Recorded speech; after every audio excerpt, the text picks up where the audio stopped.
உயிர் அது எங்கே இருக்கிறது? உடலில்தான் இருக்கிறது. உயிரை பிரித்து பார்க்க முடியுமா? முடியாது. அப்பொழுது அந்த உயிர் எங்கே இருக்கிறது? உடலில்தான் இருக்கிறது. எந்த உடலில் இருக்கிறது என்றால், எல்லா விலங்குகளிலும், மனிதனையும் சேர்த்து தான் சொல்கிறேன், எல்லா விலங்குகளாக இருக்கட்டும், மனிதனாக இருக்கட்டும், தாவரங்களாக இருக்கட்டும், இவைகள் அனைத்திலுமே உயிர் இருக்கிறது.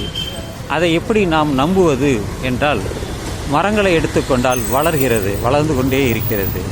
அதற்கு ஆதாரமாக நீரும் தேவைப்படுகிறது. ஒரு குழந்தை தொடர்ந்து அது வளர்ந்து பெரியதாகிறது.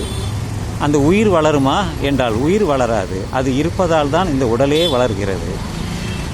மரங்கள், மனிதர்கள், சின்ன ஒரு நாய்க்குட்டியை எடுத்துக்கொண்டால் அது வளர்கிறது, பெரிய நாயாக மாறிவிடுகிறது. மோப்ப சக்தி அதற்கு வந்து விடுகிறது.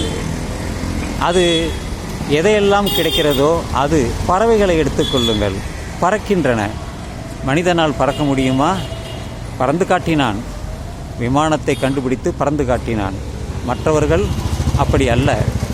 ஆனால் இன்று மனித முயற்சியினால் ஒரு விமானத்தை, வானூர்தியை தயாரித்து ஒரு கண்டத்திலிருந்து வேறு கண்டத்திற்கு அவர்கள் பறந்து செல்கிறான். நான் சென்று வந்துள்ளேன் பல இடங்களுக்கு, பல நாடுகளுக்கு.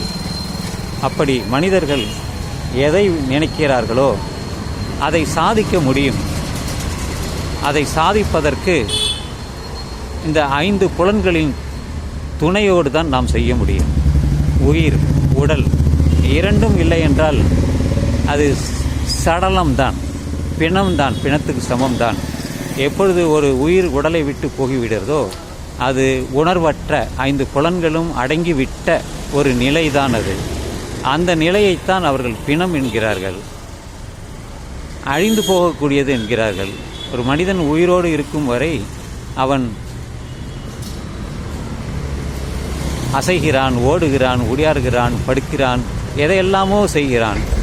அந்த நகர்தல் தான் அவனுக்கு உயிர் சக்தியை தருகிறது, உயிரை வெளிப்படுத்துகிறது, மற்றவையெல்லாம் அல்ல.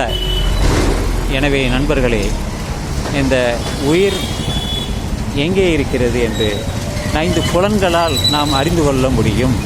எல்லா உயிரினங்களிலுமே அந்த உயிர் இருக்கிறது. உடலோடு தான் அது கலந்து இருக்கும். தனியாக பிரித்து உயிரை காட்டு என்றால் முடியாது.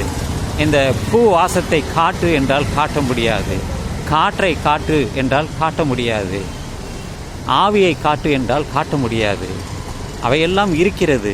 ஆனால் அறிந்து கொண்டவர்களுக்கு மட்டுமே அது தெரியும், மற்றவர்களுக்கு அது தெரியவே தெரியாது. எனவே இது எனது கருத்து தான்.